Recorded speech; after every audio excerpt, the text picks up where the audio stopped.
क्या प्रधानमंत्री नरेंद्र मोदी और अमित शाह मिलकर इस देश को बर्बाद कर रहे हैं? क्या प्रधानमंत्री नरेंद्र मोदी और अमित शाह मिलकर इस देश के लोगों के लिए कठिनाइयां बढ़ा रहे हैं? जो अडानी पर आरोप यूएस की कोर्ट में लगे हैं, क्या उनमें प्रधानमंत्री नरेंद्र मोदी का नाम भी शामिल है? और इस बात का खुलासा भी बीजेपी के नेता ने ही किया है कि इन आरोपों में प्रधानमंत्री नरेंद्र मोदी का नाम भी शामिल है।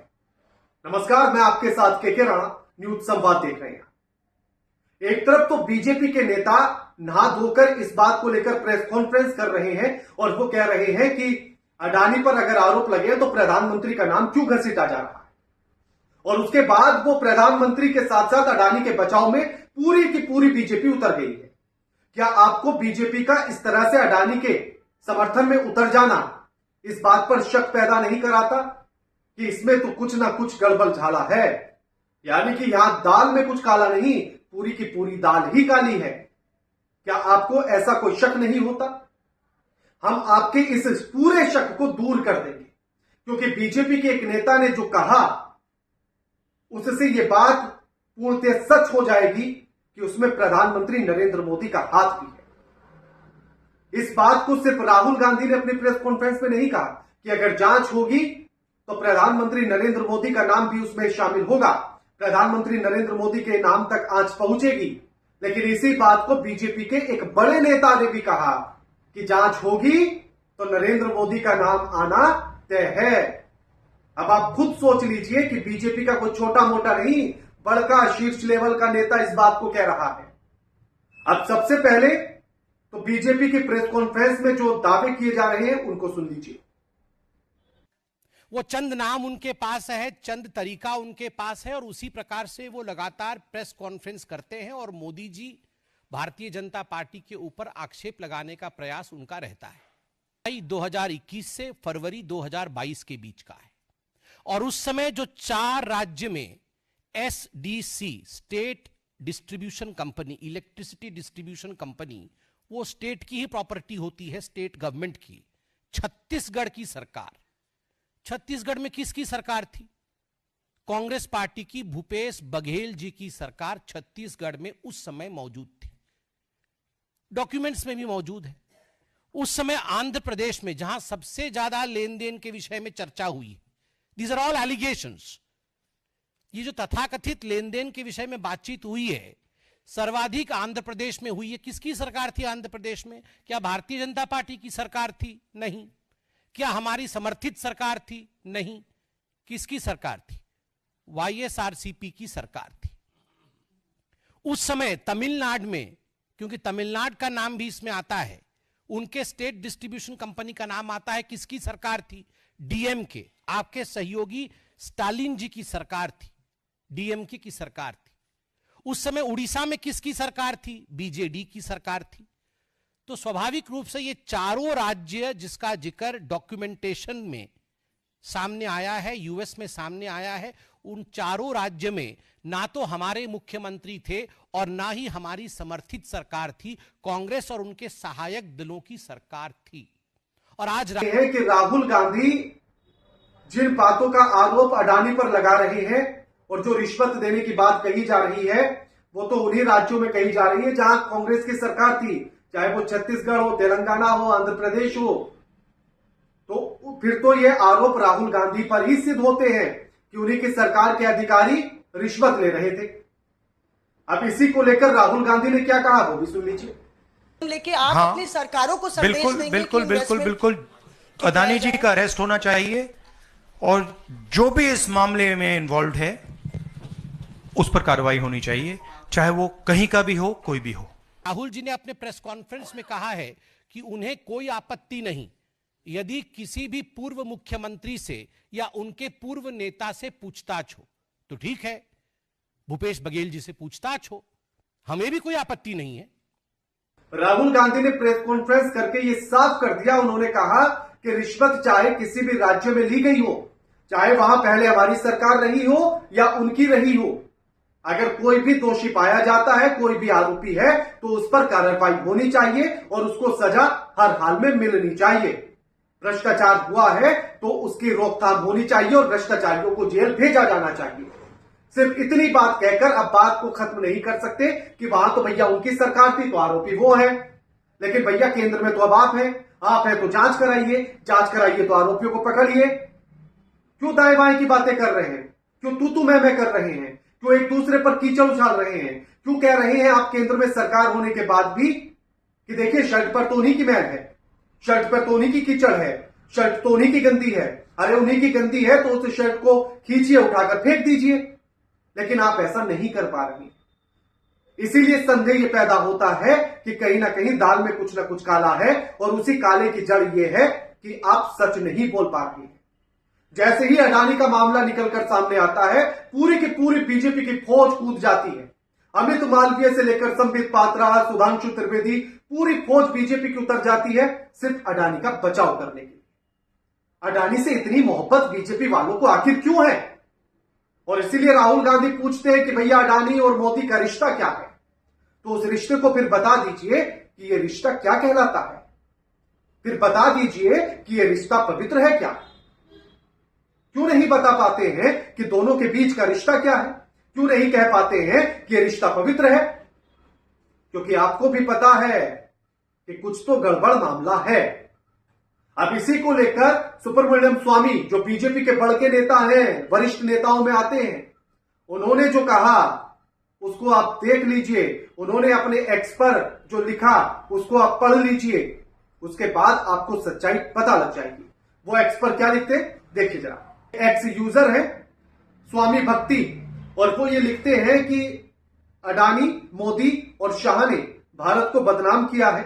मोदी के नेतृत्व में ईमानदार, मेहनती भारतीयों की वैश्विक छवि को धक्का लगा है। इस डर से अमेरिका, कनाडा, अन्य देशों में भारतीय प्रवासियों के लिए स्थिति कठिन है।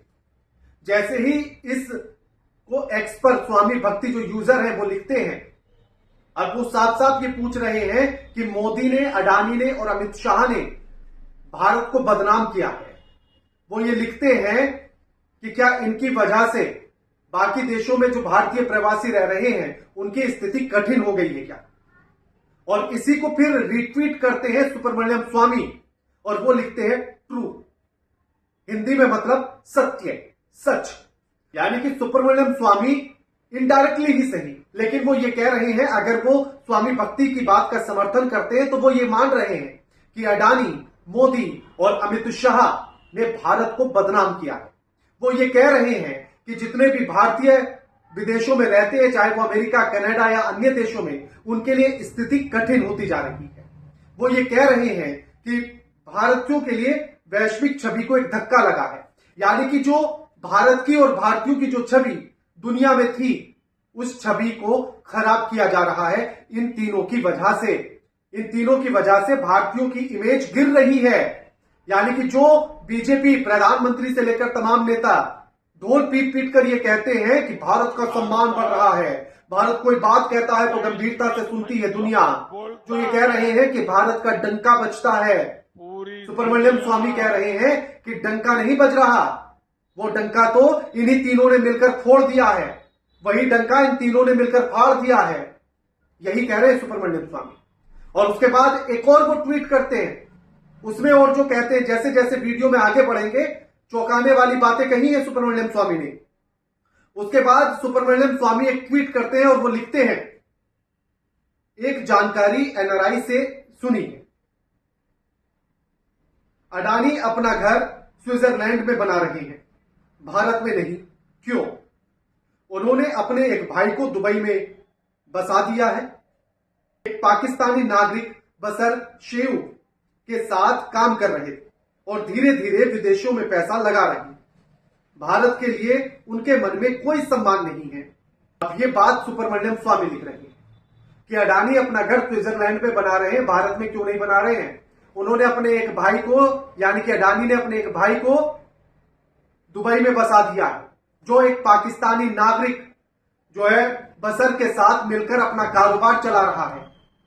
अब सोचिए कि अडानी का भाई पाकिस्तान के नागरिक के साथ अगर अपना कारोबार चलाए तो ठीक, लेकिन कोई और अगर पाकिस्तान के साथ बात भी कर ले तो दिक्कत, वो देशद्रोही।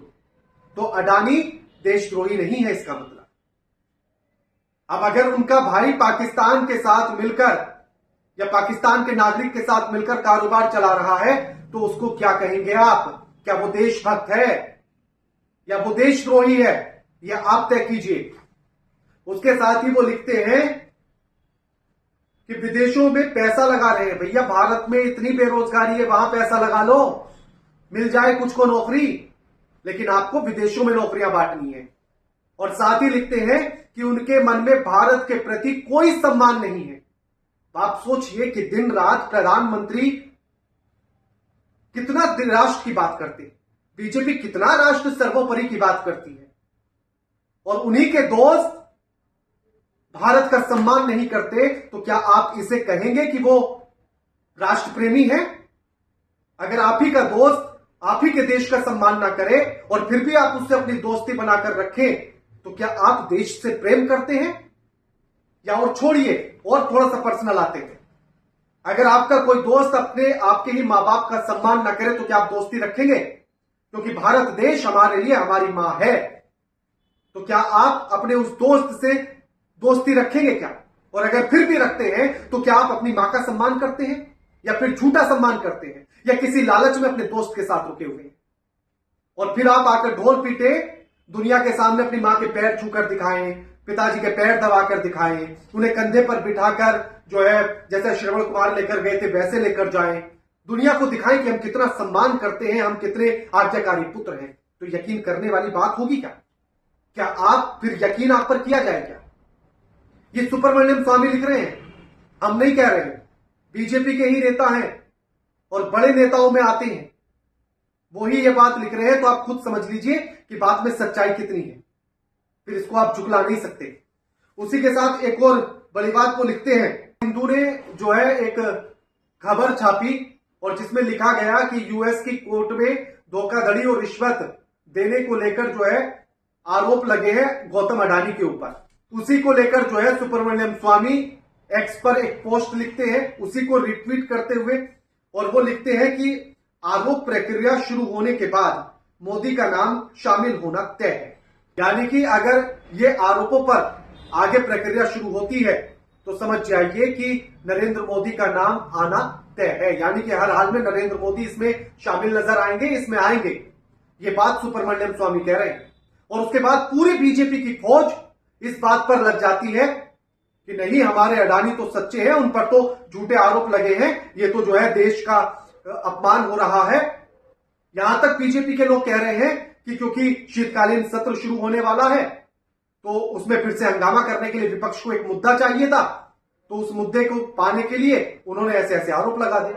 लेकिन इतनी बुद्धि तो बीजेपी के लोगों को होनी चाहिए कि जिस कोर्ट ने और जैसे जैसे आरोप लगे हैं गौतम अडानी पर, आपको लगता है कि विपक्ष वहां जाकर उनको एक पेपर लिखेगा और कहेगा यूएस की कोर्ट से कि भैया ये आरोप चेपो हमारे वाले बिजनेसमैन पर, हमें मुद्दा मिल जाएगा? और यूएस की कोर्ट इतनी फ्री है कि वो कहेगी लाओ यार, इसी काम के लिए तो बैठे हैं हम, आइए आरोप लगाते हैं, चलो। यानी कि जिस कोर्ट के मामले में यूएस की सरकार दखल नहीं दे सकती, अमेरिका के बाइडेन दखल नहीं दे सकते, आने वाले समय में ट्रंप दखल नहीं दे सकते, उनकी भी नहीं सुनता है वो कोर्ट, लेकिन वो भारत के विपक्ष की सुन लेगा। बहुत अच्छे, मतलब इस तरह सोच का आप देखिए कि क्या है। और जब राहुल गांधी कह रहे हैं कि भैया आरोप जो लगे उनकी जांच कराओ, उसमें हमारे लोग भी आते हैं, तो उनको पकड़ो और जेल में डालो, तो आप डरते किस बात से हैं? क्यों नहीं करते आप? क्यों नहीं जांच कराते हैं? क्यों आकर प्रेस कॉन्फ्रेंस कर रहे हैं? क्यों आकर जबरदस्ती अनर्गल बातें कर रहे हैं? अरे सीधा जांच बैठाइए, दूध का दूध कीजिए, पानी का पानी कीजिए, खत्म कीजिए। अब आप खुद हमें कमेंट करके ये बताइएगा कि आखिर आप गौतम अडानी पर लगे हुए आरोपों को लेकर क्या देखते हैं? क्या आप इस बात को मानते हैं कि नरेंद्र मोदी भी इसमें शामिल है? और जो बात सुब्रमण्यम स्वामी ने कही, आप उनसे कितना इत्तेफाक रखते हैं? जैसे उन्होंने कहा कि आरोपों की अगली प्रक्रिया अगर शुरू होती है तो उसमें नरेंद्र मोदी का नाम आना तय है। साथ ही वो जो आरोप गौतम अडानी को लेकर लगा रहे हैं कि देश को लेकर उनके मन में कोई सम्मान नहीं है, इसको लेकर आप क्या सोचते हैं? आप जो भी कुछ सोचते हैं हमें कमेंट करके जरूर बताइएगा।